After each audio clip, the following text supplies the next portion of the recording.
The clink of silver trays echoed like gunshots in the back kitchen. Evelyn Hartley stood frozen, still clutching her gift envelope, as the catering manager pointed toward a folding chair between a tower of used dishes and a squeaky wheeled cart. That was her seat. She blinked. Once, twice. "I'm sorry," the young manager mumbled, shifting his weight awkwardly. "The bride's team said this was the best spot for aesthetic consistency, something about color palettes and photos." Evelyn said nothing. Her throat was too tight to form words. Through the swinging door, she caught glimpses of chandeliers glowing above champagne flutes and white roses cascading from golden vases. Laughter spilled in waves. A violinist played something romantic, something expensive. She had paid for every string on that violin. Evelyn lowered herself into the chair slowly. It creaked beneath her like it, too, knew she didn't belong there. Her mauve chiffon dress, the one she'd chosen to match the floral theme, now looked like an afterthought. She had spent 3 hours at the salon, curled her hair just right. Every step had been planned, every dollar saved. Not for this. A paper napkin, crumpled and used, was tossed carelessly on her seat. She folded it and placed it in her lap out of instinct. The plate in front of her was chipped, the chicken breast cold. Her hands shook slightly, not from rage, but from recognition. She had seen this play before. Not being seated with the guests? Fine. Maybe a mistake. No mention in the program? Overlooked. But then, the moment the music started, and Jason, her son, took Samantha's hand for the first dance, his eyes never once scanned the room for her. Not even a glance. Not even a nod. Her fingers curled around her small beige purse. He had given her that purse years ago, back when he still called her mama. Back when they scraped by on canned soup and secondhand sneakers. Before braces, before asthma medication, before she worked double shifts at the hospital just to afford him joy. Now she was hidden behind a swinging door. No one had said, "Evelyn, we've made other plans." Not Jason. Not Samantha. Not anyone. She stared blankly at the wall opposite her, peeling paint behind a fire extinguisher. That patch of decay became her focus point, her anchor. Because if she looked into the room again, if she heard one more cheer from the Reyes family table, she might scream, and she wouldn't recover. Behind her, a waiter brushed past. "You okay, ma'am?" She smiled too quickly. "Perfect." The waiter lingered. "We could bring you something else if the chickens—" "It's fine," she interrupted.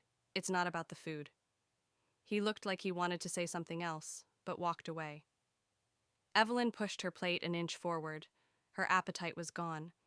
She pulled the wedding program from her clutch, cream cardstock with elegant gold script. Samantha's father was listed to walk her down the aisle. Samantha's mother had the first toast, Jason's name, tied neatly to the Reyes family. But Evelyn? Nowhere. The mother who raised him, who worked night shifts through flu seasons, who taught him how to tie his shoes and iron his first job interview shirt. Erased. She glanced again through the door. Jason was smiling, radiant, twirling Samantha under a crystal chandelier she had paid for. He looked like a man who belonged to someone else's family, as if Diane and Richard Reyes had raised him in polished hallways and Sunday brunches, as if Evelyn hadn't done it all alone. She dabbed the corner of her eye with the paper napkin. The air smelled of kitchen grease and sour tomato sauce. The violinist transitioned to a piano ballad. Guests clapped. A champagne cork popped. It hit her then. This was not a mistake. This wasn't bad planning. This was design. Samantha hadn't wanted her in the pictures. Diane hadn't wanted her at the front table. Jason hadn't stopped any of it. A quiet fracture formed inside her, thin, sharp, and final. She turned her attention to the chicken again, picked at it with the dull edge of her fork. Her hand trembled, not with sadness, but with the beginnings of a new sensation, resolve. She reached into her clutch, pulled out her phone, opened the wedding expense spreadsheet she had curated for over a year. Every transaction, every deposit, every vendor, every tip. She knew the budget better than her own retirement plan. 2 new charges caught her eye, one for an upgraded rehearsal dinner, one for a bar tasting session at the Hollow Oak, the same restaurant that had sat her next to the dish bin during their family night. They were on her card, unauthorized. She switched tabs to Venmo, a recent payment from Samantha to a bridesmaid. The note read, "His mom's covering everything. Might as well go big. Us wedding vibes." Evelyn stared at the screen for a long moment. Not rage, not grief. Power. Power she didn't know she still had. Her hand no longer trembled. She stood up, straightened her dress, walked past the broken cart, past the wine crates, through the service hallway, to the side exit where she wouldn't be seen. She took out her phone. 3 calls. One to the florist. "Please cancel tomorrow's delivery." One to the band. "We won't need the second set." One to the bar manager. "Cancel the post-wedding cocktail shift. The account's closed." She ended each call with the same tone, firm, polite, final.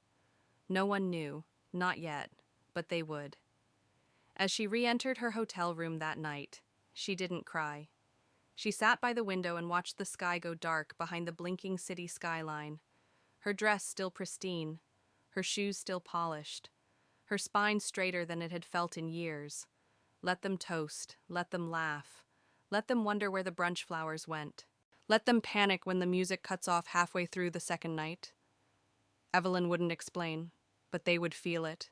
Every single thing they took from her, she would take back. If you've ever been left out after giving your all, type 1. The notification buzzed at 3:07 a.m., just as Evelyn Hartley was trying to fall asleep on the stiff hotel mattress, still in her mauve dress, makeup smudged under her eyes like bruises she hadn't earned but somehow wore anyway. The alert wasn't from her son. Not an apology, not even a belated thank you. It was from her banking app, a pending charge, from the same upscale bar Samantha had tagged herself at 2 nights before the wedding. A pre-wedding celebration, the caption had said. The receipt now confirmed a $942 tab on Evelyn's personal credit card. She stared at the screen, jaw tight. Then she did what she hadn't done the entire wedding weekend. She opened her laptop. The spreadsheet blinked to life, organized by tabs, florals, venue, catering, transportation, attire. She had built this file meticulously over a year, color-coded, footnoted, every vendor contract saved in a folder titled Jason and Samantha, Wedding of the Year. She clicked through the tabs. The band's second half payment, scheduled for 9 a.m., the brunch flowers, marked confirmed Sunday morning delivery. Bar vendor, second shift tip included, and every charge, every cost, all under her name. No copay from the Reyes family, no note from Jason, not even a split check.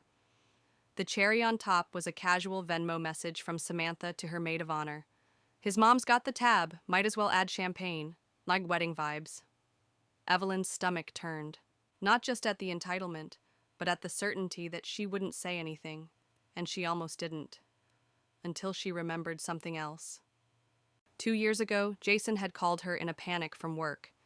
He had accidentally shared confidential payroll data during a screen share at a team-wide Zoom.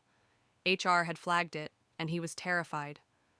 Evelyn, still working at the hospital back then, helped him draft the apology, walked him through HR protocol, even coached him on how to reframe it as a moment of transparency turned into proactive compliance. He kept his job. Now, she was a footnote at best. A financing ghost. The air in the hotel room grew heavier. Evelyn opened her email, first to the florist. "Good morning. Due to a change in family circumstances, we will no longer need Sunday's delivery. Please consider this final. Kindly do not charge the remaining balance. Thank you. E. Hartley." Second, to the band. "We will not require your second performance slot. Thank you for your time on Saturday. Do not expect final payment." Last, to the bar vendor. "Please cancel the cocktail service extension for Sunday brunch. No further action needed. E. Hartley." Her tone? Professional, calm, but with an edge like glass, sharp and untouchable. The sun hadn't risen yet, but she finally exhaled. She hadn't cried, not once. This wasn't grief anymore. It was correction. By 10 a.m., the texts had begun. First from Jason. Hey, brunch flowers didn't arrive? Did you move them? Then Samantha. Evelyn, the brunch is falling apart. No flowers, no music? Did you confirm the vendors? No apology, no accountability, just management panic. She didn't respond. Around noon, Evelyn sat at her kitchen table, sipping strong black coffee, the red folder in front of her. She flipped through the documents again: insurance, savings plans, handwritten notes, and finally, the letter from Thomas. The one that changed everything. Jason wasn't supposed to be yours. Samantha left him at my door when she was 18. She wanted to give him up for adoption. I couldn't. I told you he was ours because I didn't have the heart to tell the truth. But you raised him, Evelyn. You were the only one strong enough. Her fingers trembled only slightly as she reread it. He wasn't hers. Not biologically, not legally. He had been assigned to her through deception, and still, she loved him fiercely. But he had chosen someone else's family, someone else's table. A new ping, another text, Jason again. Why didn't you tell me you were upset? Emily says it wasn't personal. We just wanted things to look cohesive. Cohesive, like she was a wardrobe clash, a design error. Evelyn's grip tightened on her mug, and that's when the real memory surfaced, something he never knew she saw. 2 weeks before the wedding, she had dropped off a catering deposit at Jason's office. His glass door was ajar. She had paused to wave, but stopped when she saw him inside, laughing with coworkers. They were mocking someone, an older woman who had insisted on reviewing contracts herself. Boomer energy, Jason had said.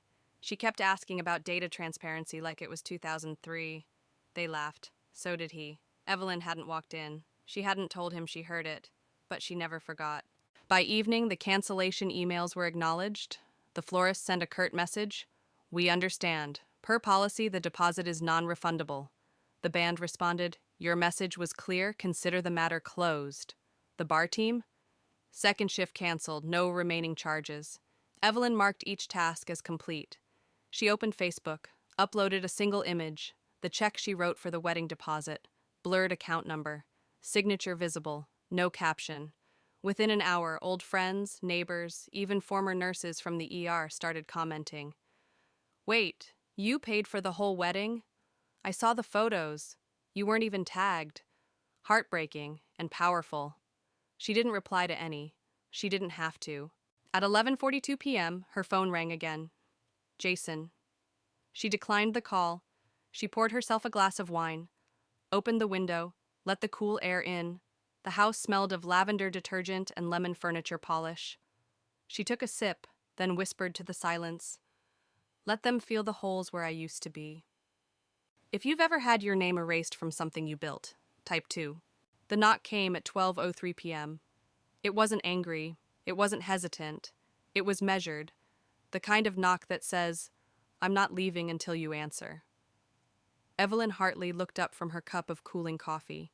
She had just finished boxing up the last photo frame. The one of Jason in his high school cap and gown, arms around her shoulders. He had written, You made this possible, Mom, on the back. She flipped it over, face down. Then she stood. Barefoot, robe tied loosely, she walked toward the door and paused behind the frosted glass. It was Jason, hair messy, dark circles under his eyes, a wrinkled shirt with a half-tucked hem. Not the glowing groom anymore, just a man who'd lost control of his own narrative. Evelyn opened the door without a word. Jason didn't move. She stepped aside. He entered. The house was quiet. The photos gone. The air carried the faint scent of lemon cleaner and something warmer, rosemary perhaps, from the roast she'd made for herself the night before. The only visible proof of him ever living there were the indentations on the carpet where his childhood trophies used to stand. He noticed the empty mantel. Where are the pictures? He asked softly. Evelyn ignored the question. Sit down. He did. Slowly, like the weight of what he hadn't said yet was already pressing on his spine. I didn't come here to fight, he offered. She nodded, expression unreadable. Good. He hesitated. I don't understand what happened. She turned her back to him and walked to the hallway closet. When she returned, she carried a large white shoebox. She placed it on the coffee table between them. "What's this?" he asked. "Receipts," she said, "from the last 12 months, deposits, upgrades, charges you never saw but enjoyed." Jason looked at the box but didn't open it. He stared at it like it might explode. "Mom," he said, voice strained, "why are you doing this now? What are you trying to prove?" "I'm not proving anything," she said quietly. "I'm returning what's yours." She reached for a second item, a folded letter with yellowing corners. She laid it on top of the box. Jason didn't touch it. He already knew what it was. "You knew?" he asked after a long pause. "I do now." His voice cracked. "So, this is about that? About me not being—" Evelyn cut him off. "No, I'm not angry because you're not my biological son, Jason." She sat down, leaned forward slightly, looked him dead in the eyes. "I'm angry because I raised you. I gave you everything. And when the moment came for you to honor that, you sat down." Jason's throat bobbed. His mouth opened, then closed. "You let them seat me behind a kitchen door," she continued. "You watched me disappear from the program. You let them strip my name from the celebration. And you said nothing." The room vibrated with silence. "I didn't think it would matter," he said finally. "Emily said it was just better for the pictures, for the mood." Evelyn gave a bitter laugh, short, clean. "You didn't think," she echoed. "Exactly." She rose from her chair and walked over to the mantel, picked up one of the empty frames and held it in her hand. "This used to hold your kindergarten graduation photo, the one where you had that gap-toothed smile and marker on your shirt." She set the frame face down. "I'm done holding on to versions of you that no longer exist." Jason looked like he'd been slapped. "Mom, no," she said firm. "I'm not your backdrop. I'm not your bank. I'm not your insurance policy for emotional optics. You let them erase me, and you didn't blink." Jason clenched his jaw. His voice dropped to a whisper. "I'm sorry." She tilted her head, studying him. "Are you?" He nodded, but his hand stayed in his lap. She picked up the box, closed the lid, handed it to him. "These are yours now. Take them." He hesitated, then took it. She walked him to the door. He paused at the threshold, staring at the floor like it might open up and swallow him. "You always said I was your whole world," he murmured. Evelyn didn't flinch. "You were," she replied. "And now I'm finally mine." She closed the door. Behind it, her pulse didn't spike. Her breath didn't hitch. She felt steady, centered. She moved to the kitchen, washed her mug, dried it, set it back in its place. The rhythm of her movements soothed her like a lullaby she had forgotten she needed. Later that evening, Evelyn stood barefoot in her living room, wineglass in hand, looking at the blank walls where the memories used to hang. The box labeled "Memories, Not Obligations" sat sealed in the corner. She wasn't angry anymore. She was done. Done chasing gratitude, done waiting for acknowledgement, done being the one who absorbed every slight like it was a natural law of motherhood. From now on, her time, her money, her presence would be earned, not assumed. If you've ever had to let go of someone who stopped seeing your worth, type 3.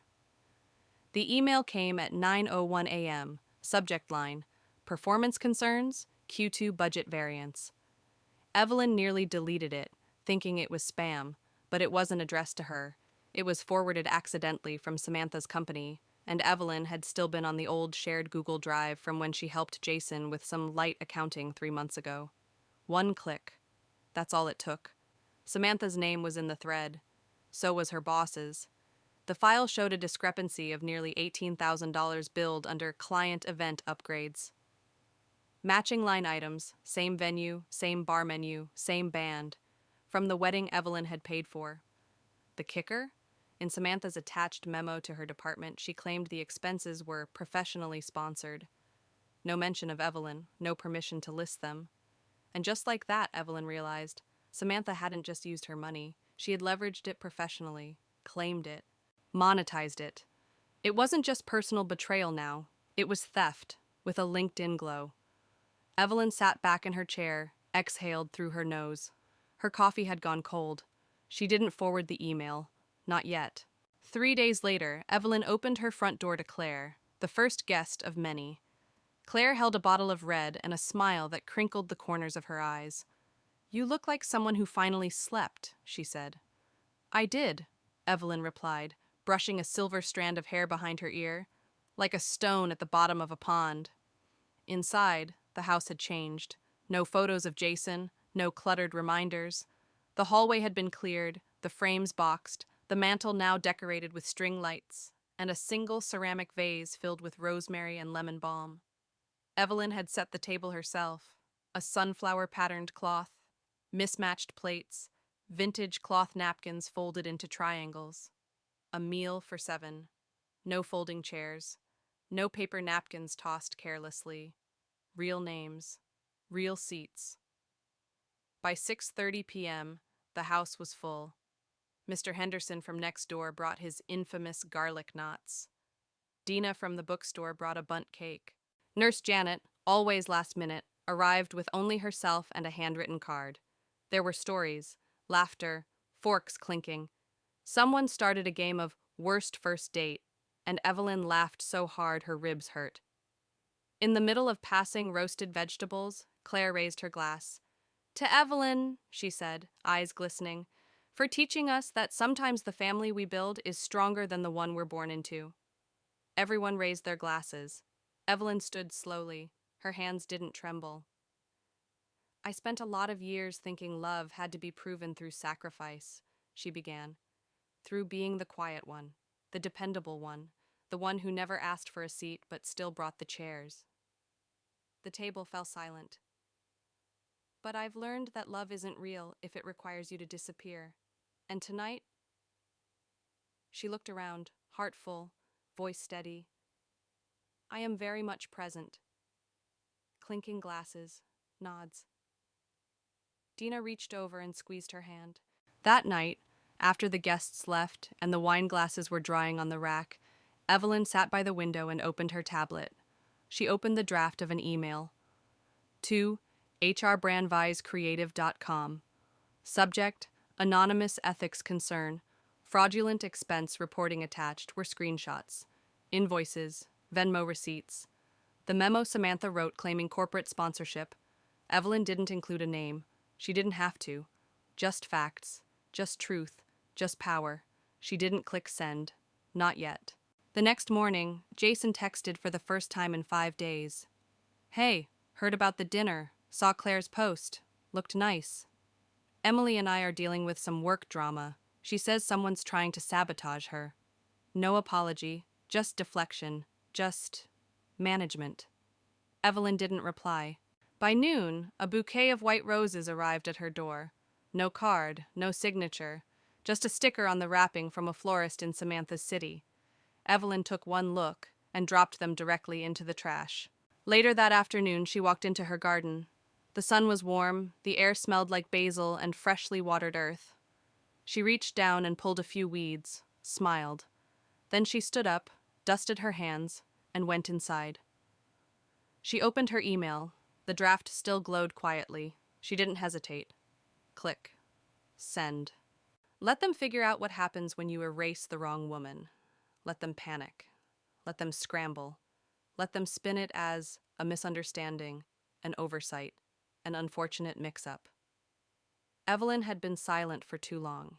She didn't need revenge. She needed record-keeping, and she'd kept every record.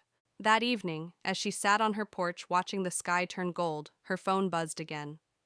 A comment on her Facebook photo, the one with the wedding check. "I was the Evelyn in my family too, until I walked out. You have no idea how much I needed this." To being seen, finally. Evelyn smiled, quietly, contentedly. She walked back inside and reheated leftovers, lemon butter pasta, roasted tomatoes, a meal just for her. She lit a candle, sat alone at the head of her table, and for the first time, it felt full. If you've ever chosen silence not as surrender but as strength, type 4.